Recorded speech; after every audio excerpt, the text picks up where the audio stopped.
नमस्कार दोस्तों, मैं हूं सीमा बुरा। दोस्तों, आज हम आपको एसिड रिफ्लेक्स, हार्ट बर्न, सीने में दर्द, जलन की समस्या को दूर करने वाले कुछ लाभकारी अभ्यास बताएंगे। एसिड रिफ्लेक्स एक ऐसी स्थिति जिसमें हमारे पेट में बनने वाला एसिड हमारे खाने की नली से बाहर की तरफ आने लगता है और जिसके कारण सीने में दर्द और जलन महसूस होती है। इसे ही एसिड रिफ्लेक्स कहते हैं। दोस्तों, जब हम भोजन कर लेते हैं तो बहुत से लोगों को भोजन खट्टी डकार के साथ फूड पाइप से बाहर या गले से बाहर आने लगता है और खट्टे तरल सा स्वाद महसूस होता है, जिसके कारण सीने में दर्द और जलन की समस्या उत्पन्न होने लगती है। ऐसा भोजन का ठीक प्रकार से न पचने के कारण होता है और अधिक खाने या उसके बाद लेट जाने के कारण यह समस्या और अधिक बढ़ जाती है। इस एसिड रिफ्लेक्स के होने के अनेकों कारण होते हैं। इसका मुख्य कारण भोजन का ठीक प्रकार से न पचने के कारण, हमारी अनियमित लाइफ स्टाइल के कारण, ओवर ईटिंग और अनहेल्थी ईटिंग के कारण यह समस्या उत्पन्न होती है और लेस फिजिकल एक्टिविटी, स्ट्रेच का होना भी इस समस्या का कारण होता है। दोस्तों, अगर आप कुछ सिंपल से अभ्यासों, ब्रीदिंग अभ्यासों को अपनी दिनचर्या में शामिल करते हैं तो आप इस समस्या को दूर कर सकते हैं। आइए देखते हैं कि एसिड रिफ्लेक्स, सीने में दर्द, जलन जैसी समस्या को दूर करने वाले इन अभ्यासों को कैसे प्रैक्टिस किया जाता है। सबसे पहले आप अपनी लाइफ स्टाइल सुधारें।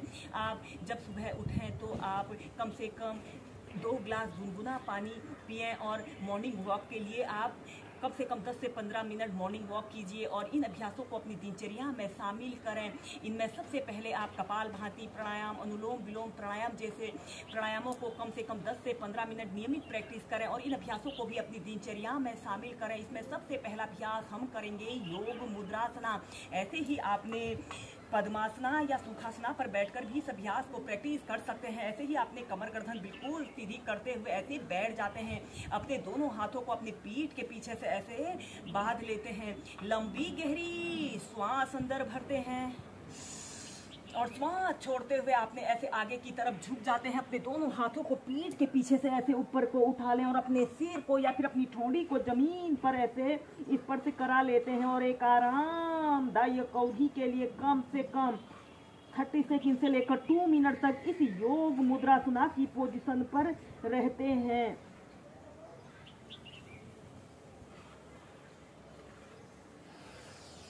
श्वास अंदर भरते हुए सीधे ऐसे ही कम से कम 2 से 3 बार कीजिए। पीठ के बल लेटकर कुछ अभ्यासों को प्रैक्टिस करेंगे।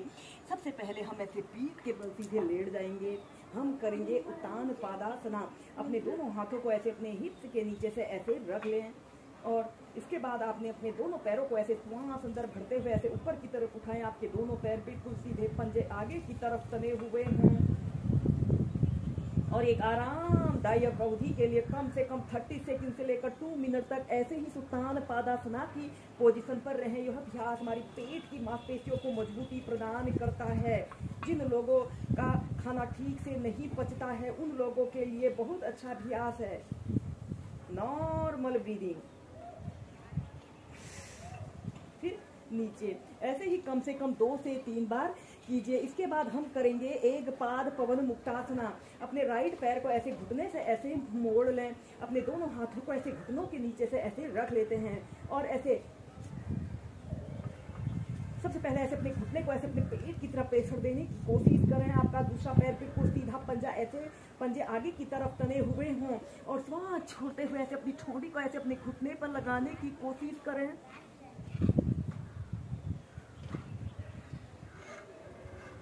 थर्टी सेकंड तक ऐसे ही रुकें।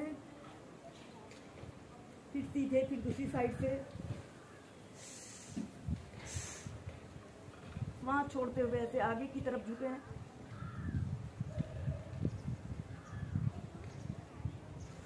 फिर सीधे ऐसे ही दोनों पैरों से 2 से 3 बार करने के बाद फिर ऐसे अपने दोनों पैरों को ऐसे घुटनों से ऐसे मोड़ लें और अपने दोनों हाथों को ऐसे अपने घुटनों के नीचे से ऐसे रख लेते हैं। लंबी गहरी श्वास अंदर भरते हैं और श्वास छोड़ते हुए ऐसे अपनी ठोड़ी को ऐसे अपने घुटनों पर लगाने की कोशिश करते हुए कम से कम 30 सेकंड, स्टार्टिंग में 30 सेकंड से 2 मिनट तक ऐसे ही होल्ड करके रखें या फिर अपने दोनों हाथों को ऐसे अपने घुटनों के नीचे से रखकर इस अभ्यास को ऐसे भी प्रैक्टिस कर सकते हैं। यह अभ्यास हमारे पेट में रुकी हुई वायु को बाहर निकालने के लिए बहुत अच्छा अभ्यास है।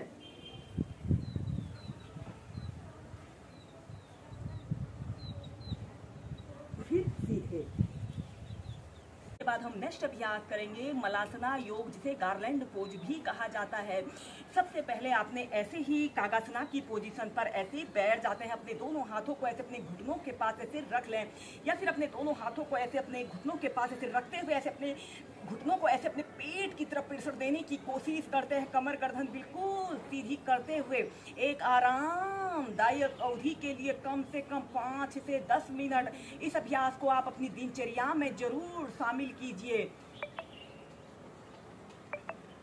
जब आप ऐसे ही कागासना पर एक आरामदायक स्थिति में बैठ लेते हों, तो इसमें अब हम करेंगे मलासना योग। मलासना योग एक ऐसा अभ्यास जिसे करने से जिन लोगों को सुबह उठकर फ्रेश होने में दिक्कत होती है की समस्या दूर होती है।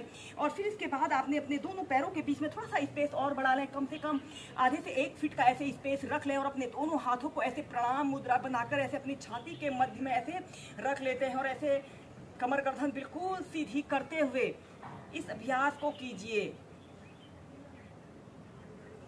इस अभ्यास को सुबह उठकर कम से कम 5 से 10 मिनट दिन के समय, या फिर जब भी आपको समय मिले, इस अभ्यास में आपने जरूर बैठना चाहिए। यह अभ्यास को करने से हमारे पैर, हमारे घुटने, हमारे कमर के निचले हिस्से के समस्त स्नायु तंत्र मजबूत बनते हैं। जिन लोगों को अक्सर घुटनों में दर्द या सूजन की शिकायत रहती है, के रोगियों के लिए भी एक बहुत अच्छा अभ्यास है। और जब आप ऐसे ही इस अभ्यास को प्रैक्टिस कर लेते हो, तो इसके बाद अपने शरीर का समस्त भार अपने पंजों पर ऐसे रख लेते हैं। अपने शरीर ऐसे पंजों के बल ऐसे बैठ जाते हैं, एड़ियां ऊपर की तरफ रहेंगी, एड़ियों पर बैठते नहीं हैं, ऐसे एड़ियों को हल्का सा टच करते हुए ऐसे इस अभ्यास को कीजिए।